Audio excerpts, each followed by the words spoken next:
Oh, sweet. We're on. We're back. We're fucking back. We are live. It's been a long time coming, hasn't it? But it's good to be back. How is everybody? Conan, Christian, Troy? Well, I'm good. You're doing good. Doing good. Well, everyone's Doing good. It's been a long time between non-alcoholic beers. Yeah. I wish I could say the same. Mine are all alcoholic, mate. But anyway. Ah, jeez. That's good. But so we were going to have a chat today about coming out of COVID. It's pretty relevant. I think it's a good topic. Last time we spoke, we were all, speaking about the dramas of COVID. So I think it's a pretty good topic, and I think everyone here's got some pretty good stuff to say about it. So I don't know. Let's hope so. Who wants to kick us off?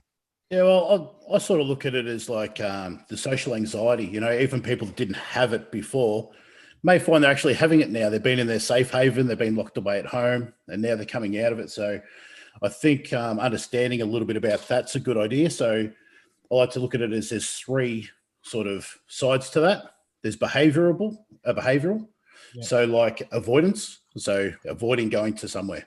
Yeah. There's physical, so what's happening to your body, so heart rate, sweating, stuff like that, and cognitive, so your thoughts, what ifs, and stuff like that. So they're the three sort of dynamics I find that sort of need to be tackled. So CBT is a really good thing for something like that, and like reframing and that sort of thing. Yeah. So I think knowing them three things is a good foundation to know what you're dealing with. Yeah, it's a reframe, just in case no one knows. Yeah, and for everyone who doesn't know, like CBT's cognitive behavioural therapy, it's just Google it. There's plenty of stuff on there. Sorry, Troy. Gold standard. No, you're all right. So like reframe. So what's a good example? So instead of saying, "What if this happens when I go somewhere?" you might just say, "Well, that probably wouldn't happen," and it's just looking at things from a different perspective. There are better ways to explain it, but at the minute, looking at the brighter side of things more so, isn't it? It's not trying to look at the bad sides of everything and try and look at the upsides. You try. That's what you want to do. Yeah, kind of like trying to use logic to outdo yourself with other logic, almost. Like I always use this example because it's very relevant to me. The uni doing really poorly on a unit or an exam. I often think, geez, maybe just uni's not for me and I'm a bit stupid for it. And then someone goes, well, hang on, maybe it's just the fact that stats is pretty hard. It's a hard unit. And this is a very relevant example for me in the last week or so when I got my results. Maybe it's just hard and you didn't quite prepare yourself enough instead of you being stupid. And I'm like, yeah, okay, that's cool. I'm still stupid, but no, not really. But yeah, that's a good example. It's tough. That's probably the one I always think of as a reframe. It's not always like, it's kind of like using flawed logic to view the world. And these things always happen because I'm involved or, when really you're not that special. That can kind of help. It's a bit of a reframe. You don't control things. I like that one. Instead of what if something happens, what about what if nothing happens? Yeah. What if a good thing happens? Yeah. Yeah. So one of my most famous, one of my favorite reframes is when people say I'm nervous or scared. My favorite reframe is, could you be excited? They're actually the same feeling, different connotation. Yeah, for sure. And if there's a big difference. It's funny because they teach so emotional regulation. I don't know if any of you guys are familiar with the 4 zones, like the zones of regulation. They're all color coded in that. I'm not going to run through them all, but there's red, blue, yellow, and green, and they all have particular emotions which are all very similar in a similar family. So I do a lot of it with kids, doing it with my young fella. They do a lot of it there at school. They do a lot of it at his appointments and that. And that's true. There is a lot of like the yellow zone, let's say, there's a lot of feelings that are very, very similar to each other. They're quite hard to differentiate. And they can be perceived quite differently in kids. Kids will think that like, I don't know, fidgety and a bit silly is similar to like nervous and anxious. So it's hard to so if we're going to try and define them and differentiate them and say, well, that's actually a normal feeling. It's good. Like it's good education. I find those really, really useful. Yeah, there's another thing out there called a emotion wheel.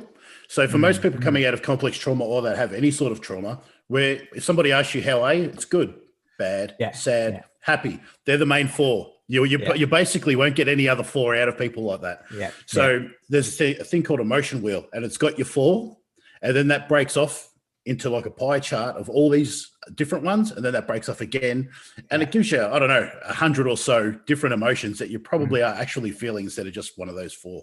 On one of four. So, yeah, good. Yeah. So you can just Google that, and it's really good because it helps you unsuppress or read your own emotions better.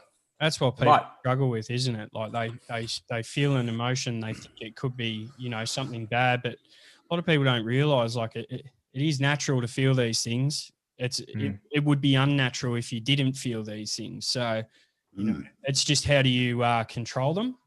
So I think that's something that, some of the stuff we should probably talk about, I reckon, like what we've done, personally to make us, get through these times, because every one of us have been in different situations. So what have you been up to, Conan, getting through this COVID? I know last time you said you were doing a lot of exercising and stuff like that and hanging out with a few mates. I mean, pretty much.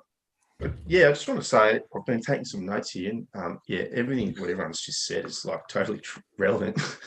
And I've been doing what you guys have just been saying. So resetting my expectations is a big one. I don't, and taking everything day by day is another good one. And that's, we're talking about negative thinking and stuff versus positive thinking. And if you think too far ahead, like what I do a lot, you can get caught in a rut and you don't really know what's going to happen tomorrow or the next minute or what we're going to expect. Yeah, we're coming out of COVID, but we don't know what's going to happen.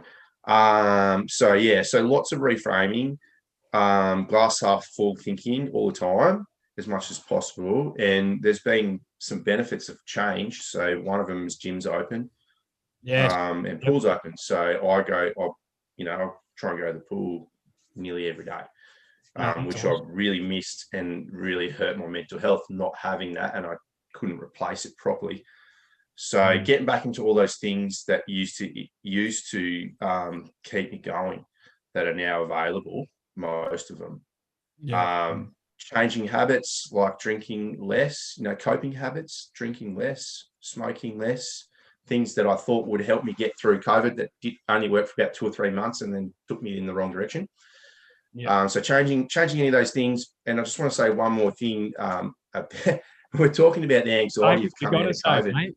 Say what you got to say. Yeah, this is the last thing. Say it all, brother. I came, thank you. I went to the beach on Monday, and it was the first day that they let the Ring of Steel, because I live on the coast. And then it was beautiful. It was probably about 200 people on the beach. Everyone was really, really happy, and they were all doing the same thing. They were going, thank God I'm out of sea. People would walk up to the beach and go, oh my God, look how beautiful it is. And there was one guy sitting a change up on the seat there and on the phone, and I overheard his conversation, and he goes, I'm feeling anxious about not being anxious. Yeah. So he'd driven all the way to the beach, looked at the water up, rang his mate and said, I can't believe I'm not anxious. It's giving me anxiety. So I just went, oh my God, what does that even mean? That's common. But so that was just the thing. Like it is a bit like experiencing anxiety. And I've just fallen back into what works for me. I mean, what have you guys been doing? What works for you guys? Yeah, no, that's not caffeine. Caffeine, but I still drink it by the bucket load. What's the saying? Caffeine for when I want anxiety, only faster. I totally grasp that. That's interesting though. That's funny because I think even like what we're talking about, when you get used to certain feelings that aren't there anymore are foreign. You're just like, I'm not used to this. Like safety. I feel safe. I don't like that. It's uncomfortable. I some of the stuff we talked about last time, like I've been doing therapy, and it's just become a little bit more trauma-based, vagal nerve types of like pro-social engagement type of stuff, because I didn't realize how much of a struggle that was for me. And oftentimes if I feel safe in environments because I can and I should, that feels weird and I don't like it. So I try and back away or get out of there generally. I think we spoke about that a bit today, like just fleeing the scene kind of basically.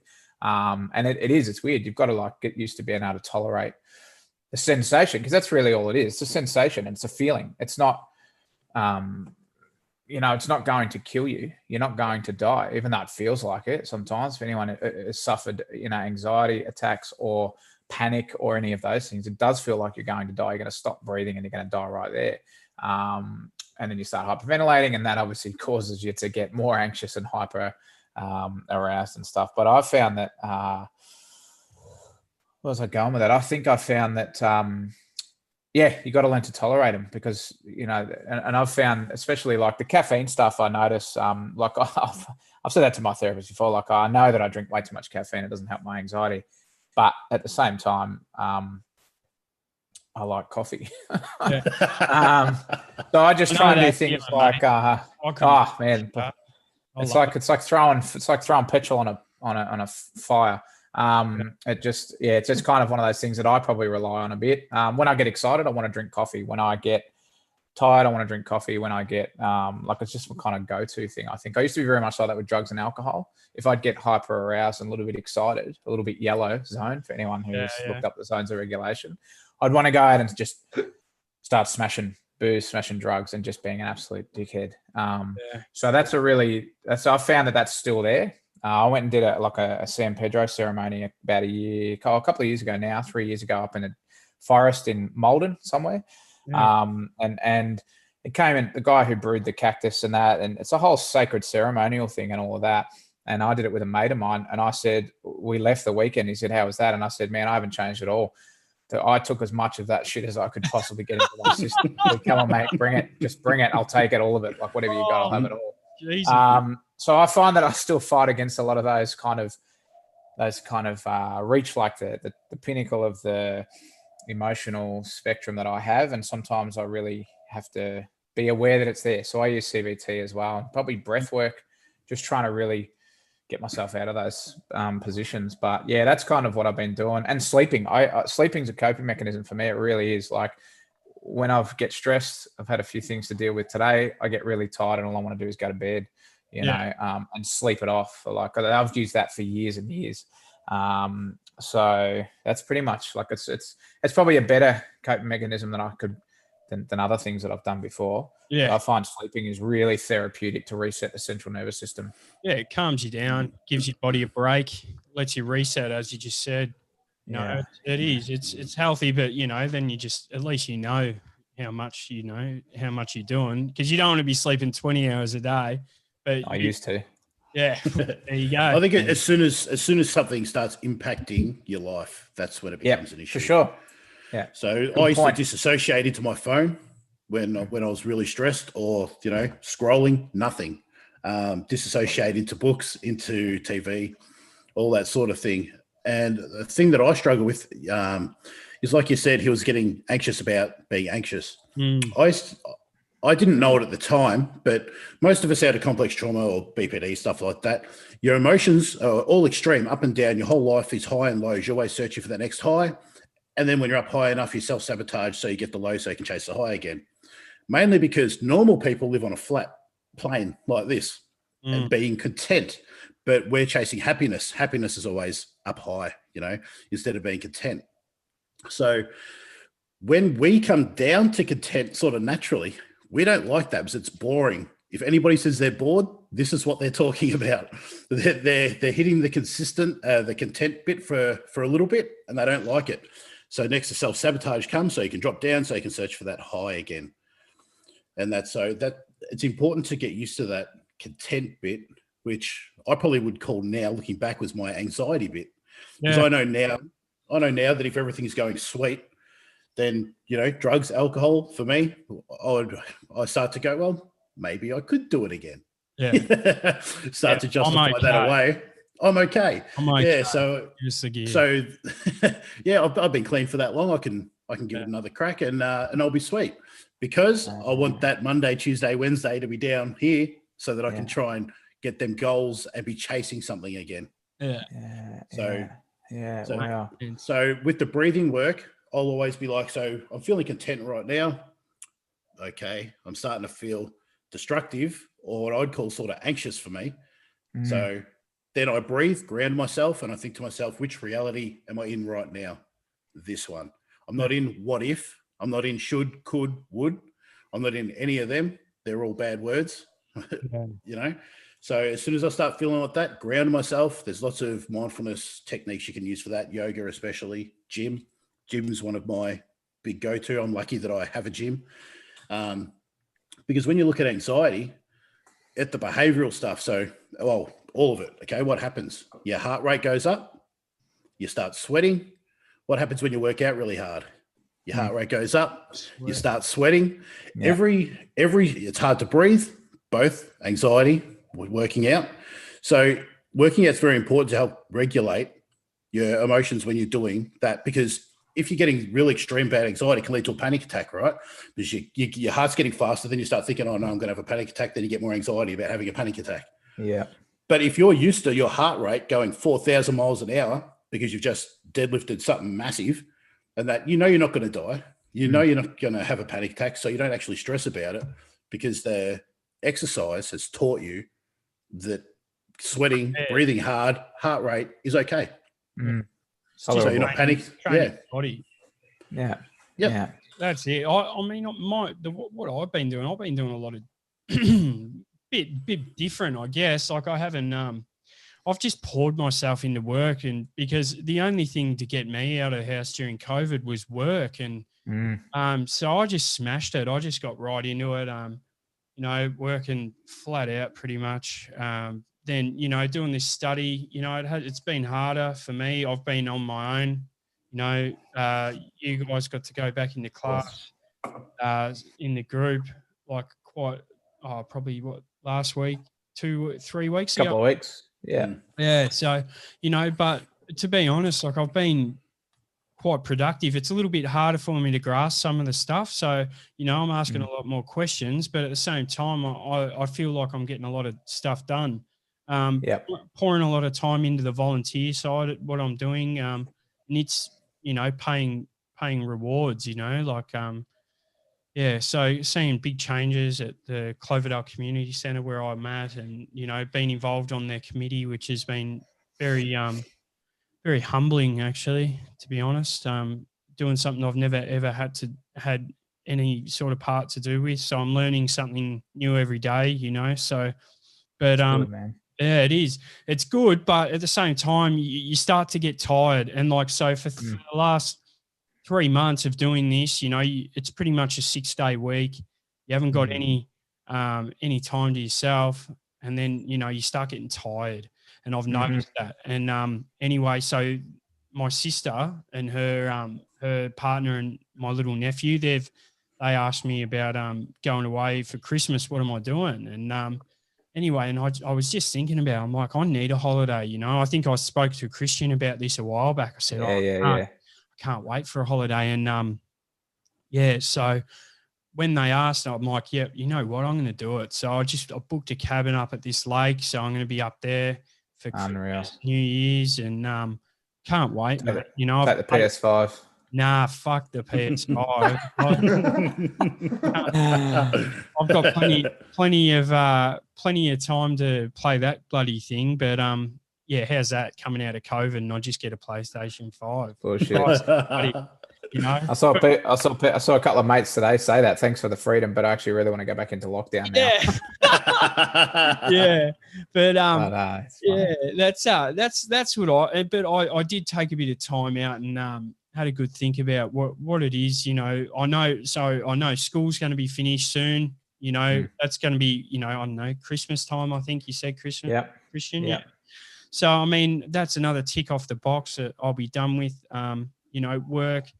I can pretty much, work as much as I want or as little as I want. But but I'm just going to take a good couple of weeks and just reset. So enjoy yourself. I have that, the goal. So you can see the light at the end of the tunnel. When you don't have that, there's nothing to aspire to or work towards. So I feel like that's something crucial. There's nothing wrong with working hard and, doing stuff, but you got to take time out for yourself. So I advise everyone to have a good think about that.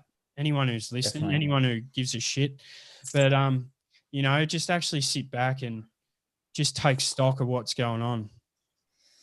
It's an interesting point. I think that the goal thing, especially, like we did touch on that last time, and it's all about a lot of the stuff that we study and a lot of the stuff we work on is that people need to have goals, but then you can be so busy setting goals that you just, I don't know, you're just trying to attain all the time. But I'll tell you, like for people who, I don't know if you guys have been in this scenario before, and I'm sure you probably have maybe in your younger days or even maybe now. I think that when you don't have anything to aspire to, and you can't really, you're just spinning your wheels day in, day out, going around, and you're not even sure who you are, what you're doing here, if there's a place for you, all of those kinds of things. It's not a nice place to be. No, I think that you've got to have it. You've got to have. Yeah, well, yeah, for years, for a long time, especially for me, it's one of those things where you wonder what can you do? Like, what can you do there? What do you do when if you're trying to implement some form of goal where the person can at least has sight of what's in front of them rather than just always, because a lot of people sometimes, like, living in the now is funny. Like, I used to work with a client and I'd be like, this guy had impulse control problems like you wouldn't believe. He had a fleeting thought in his head and he was off. Wouldn't matter. Like, he was just like a very, he didn't really have the capacity to think very long term at all. He was very short term, quick burst of something and I'm doing it. And kids are like that. Like, that's a lot of kids. They just see shit and do stuff, or they say something and they do it. Or they throw shit at a fan just to see what'll happen. Like, we've all just decided to do that. Yeah. Same, but many times. But I think that, like, it's funny because he actually used to be in the moment. Like, it was, people would say, oh, you need to get into the now. And I'd be like, this kid lives in the now. That's a real worry though, because he's so focused on the now. He's not even thinking or has capacity to think forward at all. How do I get him to think forward enough to start laying down some foundations for goals? And I used to find that was quite challenging. That's the downside that they don't talk about in the now. If you live in the now 100% of the time, there's no consequences. Yeah. There's no nothing. You'll be cheating on your partner. You'll be doing crimes. You'll be doing because nothing else matters. Everything. Why get off drugs when I can just be in the now and worry about the now later? And the now is the problem. People who live in the now are the most self-destructive people. Like, all of them, they self-destruct themselves, the people around them, their families. And whether it happens in a day or a year or 2 years, it happens eventually. There's no one who comes out of that one unscathed. No, for sure. But I suppose probably need a point to what I was saying. What do you guys still have those feelings where you're just kind of like wandering around a little bit aimlessly at times and you're kind of bumping into stuff going, I don't really know what's the point. Not what's the point, like COVID in a really nihilistic way. Yeah. The whole of COVID was just treading water and trying to see what I'd have left at the end. Yeah. And I knew it wasn't going to be what I started with. Yeah. And I was treading water. I was like, what am I going to have left when I get to the end of this? I was in damage control. But that was self-sabotaging as well, which is, there was a bit of like, I was scared of what might happen. And I started fulfilling those fears by thinking about it too much. Yeah. So it was only when the smoke cleared, which is now, I could start rethinking, which is what we're talking about. And we've just been saying, purpose, resetting purpose. Having self-care, having time out, resetting purpose, really good time to be doing those things. Well, looking back in hindsight, have you actually come out how you thought you would have? Yeah, and that wasn't or the better positive, than? No, what I projected is what I got. Well, pretty much. Like, a lot of it was good, and some of it I should have let go, and I would have been better off. But that's just the nature of it. You can't control everything. And I learned that. I learned something really important about that, about be careful what you think about beliefs, because you'll walk that path. So that was a big learning curve.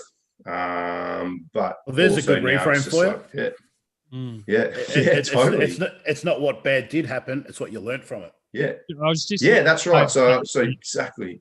I was about to say the same thing. You know, as long as you learn from what you do, you know, fuck up or you know, I've done that. Like sitting there during COVID, and I got real shitty about you know everyone else. Like I thought you guys down in regional Victoria, I honestly I had a deep seated like anger for all of you. Like I think most of Melbourne did for the rest of the country. Like it was bad. Like I used to see people put shit up on social media and like, you know, it was something trivial like, you know, going to the pub for lunch because you could do that for a while there. And I used to sit there and like, fuck. Yeah, sorry, I rubbed that in a bit. Yeah. Yeah. You must have really hated me when I went to a fight Vegas for a week. Well, I shut down a few people on social media. Just time them out for 30 days, you know, because I didn't want to see my friends holiday up in Queensland on Whit Sundays and with their family and traveling around in a comedy van having the hellest time of their life, you know. And I was like, there's only so much of this I can see before I start to get really bitter. So I canned a lot of shit. That's fine. Yeah. But you know what? You knew, and the coping mechanism was to shut it off. Sure. In the end, I had a laugh about it. I think I sent Christian a few filthy words, you know, something like that. I hope you drop your beer or something like the non-alcoholic beer or something. I think he sent me a video of a kangaroo jumping around. And I said, I hope it attacks you or something like that.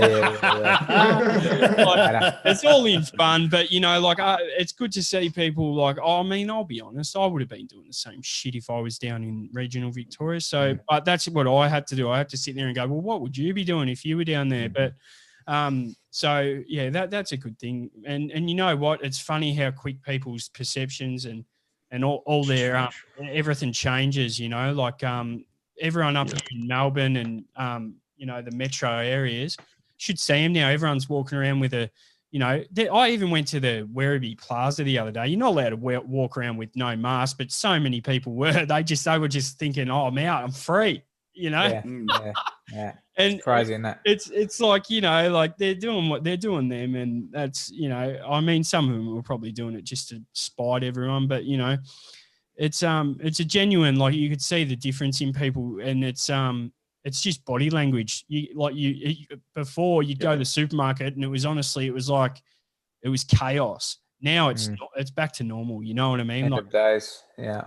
It's amazing how quick people can change. Like you know, like just from a government you know thing. You know, wear a mask. You know, now I drive around now and I see people driving by themselves in a car with a mask constantly.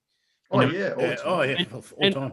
And I mean, look, they're doing them. I just think I had a bit of a rant about it, but anyway, like that's them. But it's just funny how quick people can change, and their whole view on everything, and it's just bang, you know. And then all of a sudden, it's back to normal. So it's how people can go about it in a healthy way. You know what I mean? Because changing something so quick and changing back, you know, you develop a routine. It takes roughly 2 weeks once you do it, but if you immediately get told not to, you don't have to, then everyone's sort of in this you know zone where they don't know what to do and they feel weird about it. And it's like what Conan was saying before about the bloke who went to the beach and he felt nervous about being there because he in his mind he's sitting there going, I shouldn't be here because he hasn't been allowed to be there. So it's this catch-22, but it's going to take a few months, I reckon, for people to get back to a healthy mindset, to be honest. And that's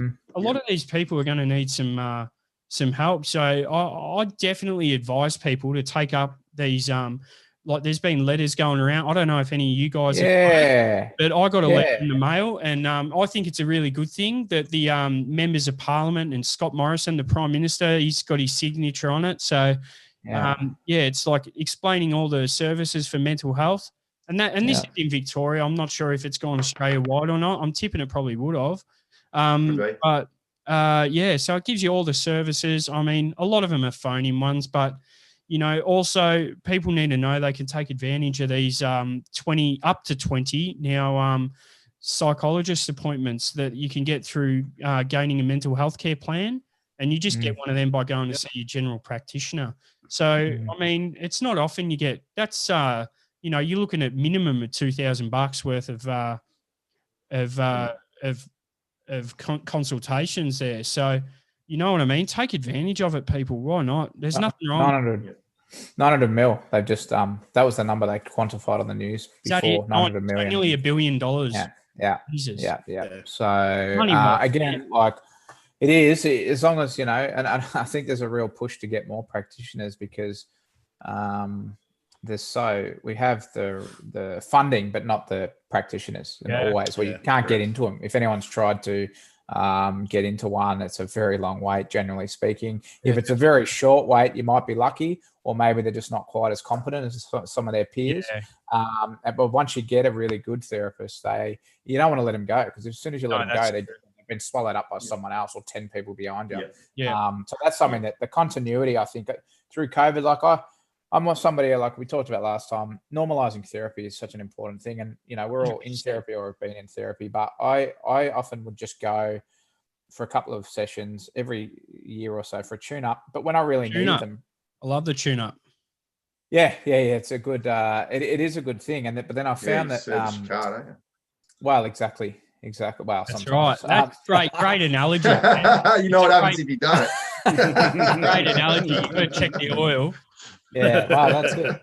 But I actually found that one of the things that I did that I've always done is a pattern of mine is that when I really, really need them, because my life's not going so good and I really need to go to them to let myself go, I just don't go. I avoid. I just go, nah, I'm good, mate. I don't need your sessions anymore. But this year I found that's one thing that I've changed probably since COVID is that I've remained constant with the sessions. Last year, I really needed to see him. The day I was supposed to see him, I lost my job. And I was staring at a very uncertain future at the time, coming into Christmas.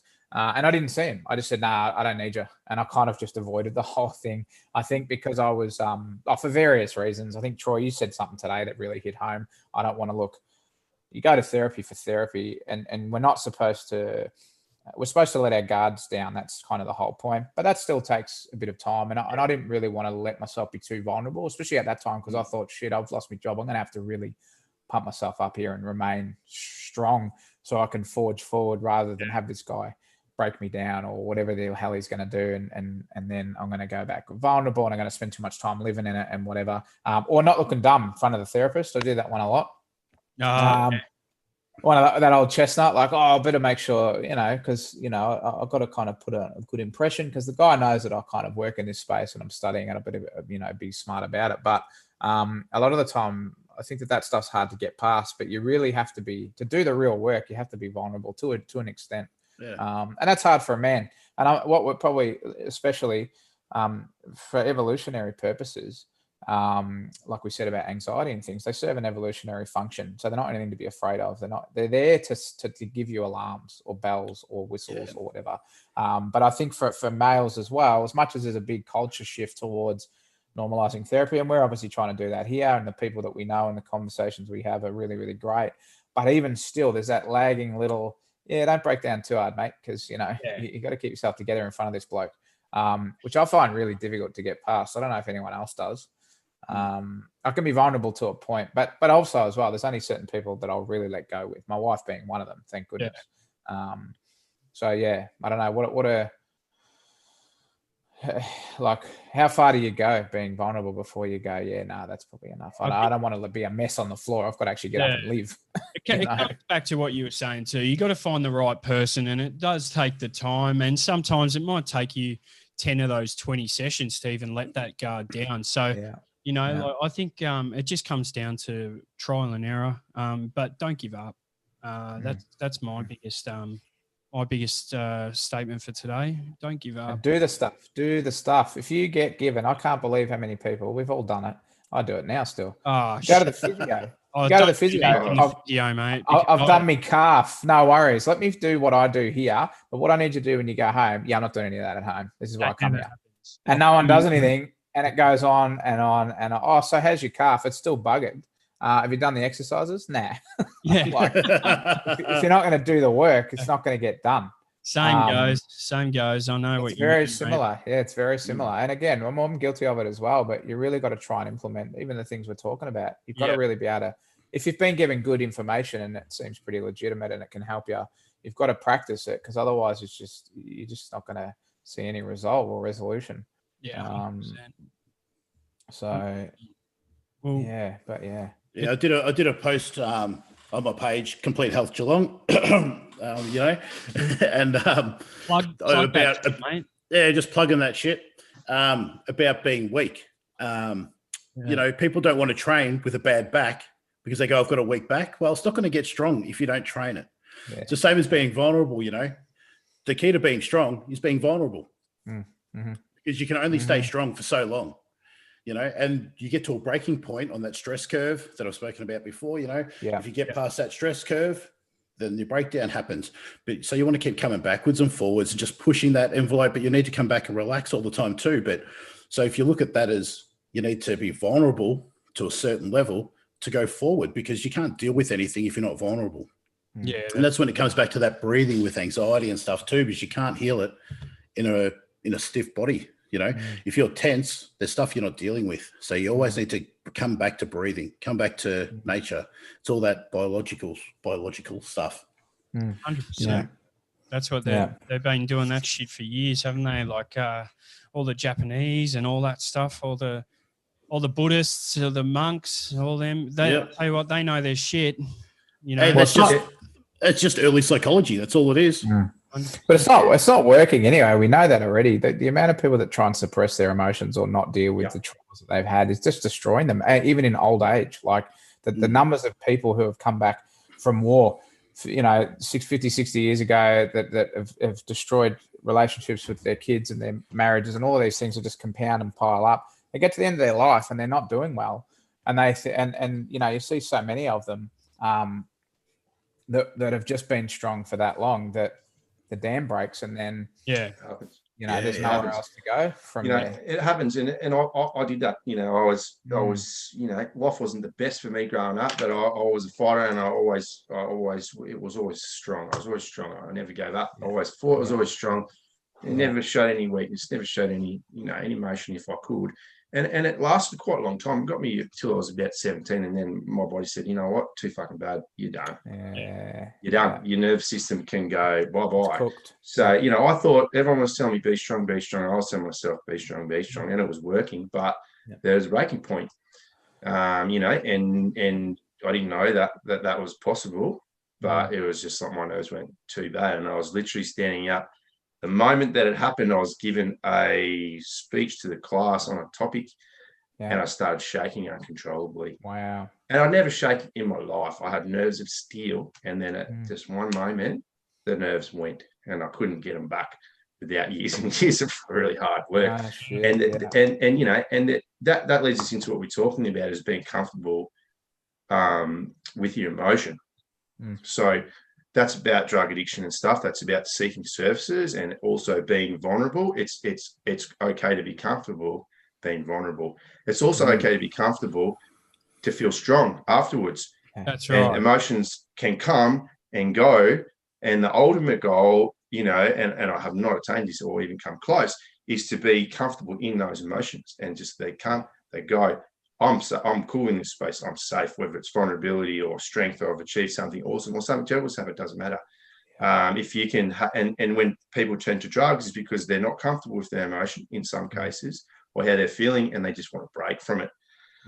So there's got to be a skilling there that will help you. You know, if you can get a little bit better at understanding and coping with emotion, you won't have to always turn to drugs to do it for you, and go back to that loop and reset for as long as it takes.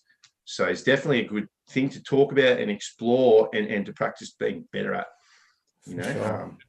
That's it helps relationships as well. Yeah, it was like when you think about being strong, when you do things that are hard, that's what makes you strong. You know, lifting weights, the heavier shit is, you know, it's hard, so it makes you stronger. Being vulnerable takes strength. Takes incredible strength to do that, because it's not easy.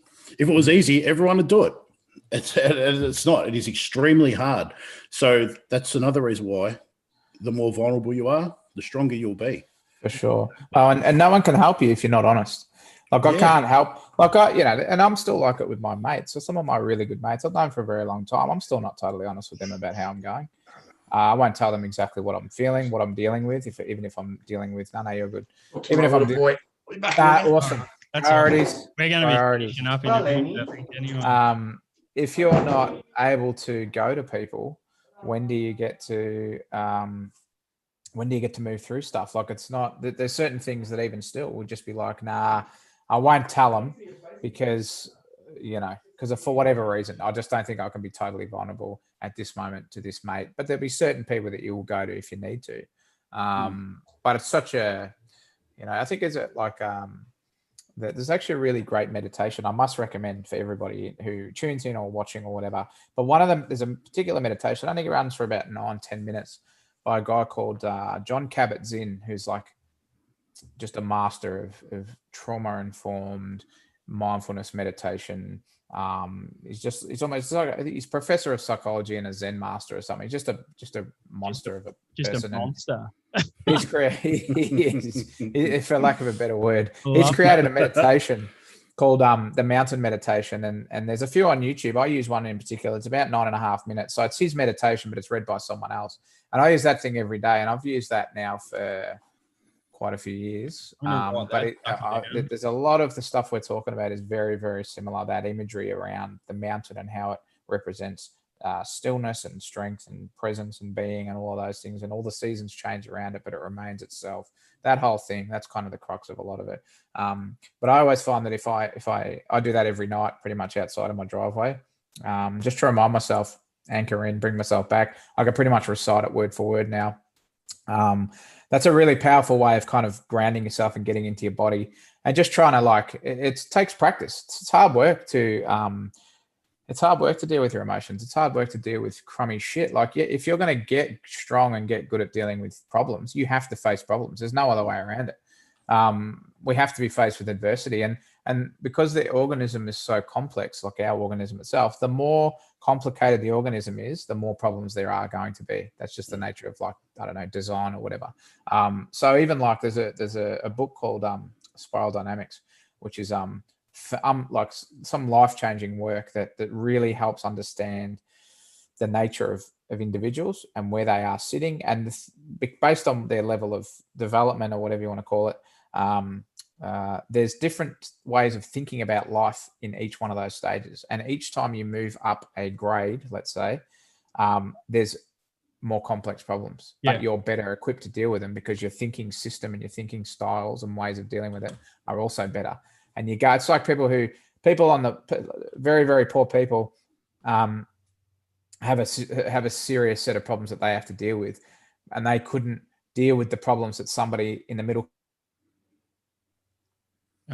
class had that can't deal with the problems that somebody with lots of money has. Like, people just assume money is but if you got money, you can fix everything. Yeah, actually, in actual fact, the problems become far, far worse as you go up the scale. That's the whole thing about it. And even so, we couldn't imagine having to solve problems like, what am I going to eat today? Yeah. Like, what am I going to eat today? Where am I going to sleep? That's a problem I don't want. But then there's other problems that I would have that somebody else. And I remember having this conversation with a guy in a men's group once. He was like, mate, I don't want your life. And I was like, this is from a guy who had no home. No home, no food. And he was like, I couldn't deal with what you deal with on a daily. And I was like, Jesus, like, it really hit home. Like, the sets of problems are unique, but everybody has problems. And the only way we can get strong or strengthen the resolve is to face them and learn different ways of coping and dealing with them. And as you move up the ladder, so to speak, not hierarchically, but it's just development. You just get better equipped to deal with them. It's just development, isn't it? Yeah. I mean, it all comes down to that thing. I don't know. Like, I've been to a couple of third world countries in my limited time on this earth, and you do notice. I remember speaking to a couple of people in, I think it was Bali and Fiji, and they had nothing. They had nothing. They had 4 or 5 kids. These people, they worked their asses off, but I've never seen people so happy in my life. And you look at them and you're like, shit, because all they know when they get old, they're going to get looked after by their kids. All they need to do, they need to work every day to make sure there's food on the table, and that's all they need to do. And that's all, and that's what you were saying before, as you get higher on that on the scale, it gets harder and it gets worse and it gets more It's a new set of problems. It's a new set Yeah. of problems. And we're not made to do that. We're made to chase food all day and sleep. They're hunter-gatherer people. That's Yeah. We're hunter-gatherers. We're not made for this new environment that we are. Our brains haven't evolved to anything else, and yet society has. Yeah, I give both of those a really good crack, though, I must say. And you know what? That's the thing. Like, with a PlayStation 5, I'm well and truly on that path. You know, I think another important thing is is for people to note that anxiety is a survival mechanism. Like, it's not, people might shame themselves or guilt themselves for feeling anxiety. Yeah. You know? Anxiety is there for a reason. It's to keep you safe. Yeah. That's what it's all designed for. So shaming yourself and you want to Sorry about yeah, so that's all right. So, you know, and shaming yourself and putting more pressure on yourself is not going to help you at all. Recognize that, all right, I'm feeling a bit of anxiety. Why am I feeling that anxiety? What's out there that can hurt me? Yeah, Where's probably that totally lion normal. jumping from behind the tree. Yeah. Okay. It's a totally normal feeling for what you should be feeling at the time. Because whether it's perceived or actual, whether there's something there or not, doesn't matter. That's the right emotion for what you're feeling at the time. For sure. Don't shame yourself with that. Don't guilt yourself with that. Recognize it as what it is. And you won't have as much pressure on yourself, and it'll be a lot easier to deal with.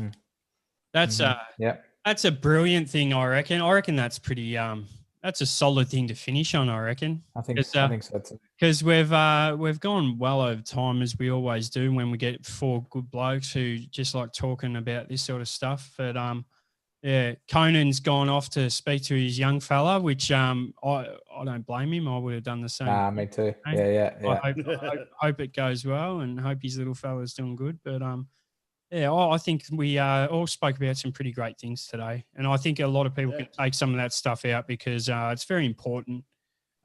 Definitely, like there's some small things in there. Look, there was a few big things in there, but don't be afraid to get on Google and have a look at some of the stuff that Troy and Christian were talking about, because it is very relevant to your journey, and it could help you. So don't be afraid to ask those questions. I think with a psych or even a counsellor or even your friends, you know, like don't be afraid to talk to people.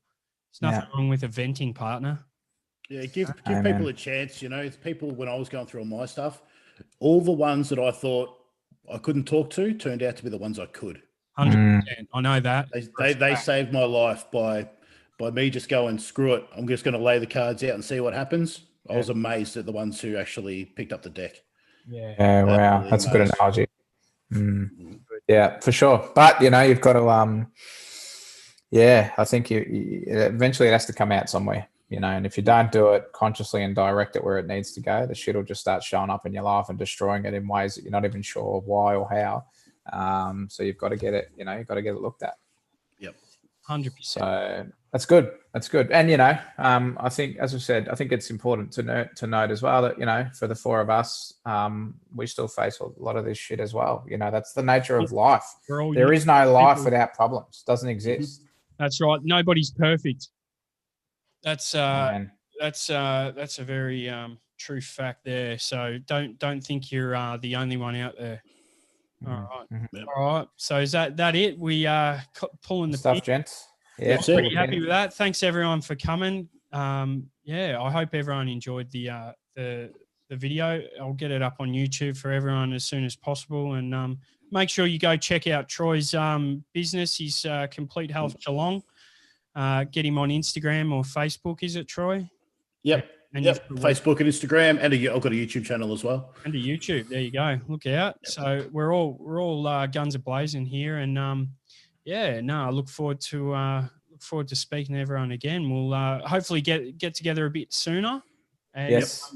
It's a bit hard when you got four people and you got 4 lives. You got to, you know, who all got to intersect at the same time. It's doesn't happen often. But all right. Well, I'll leave it at that, and I hope everyone has a good weekend. That was good. You too, brother. Speak to you soon. Thanks, See you later. See you later.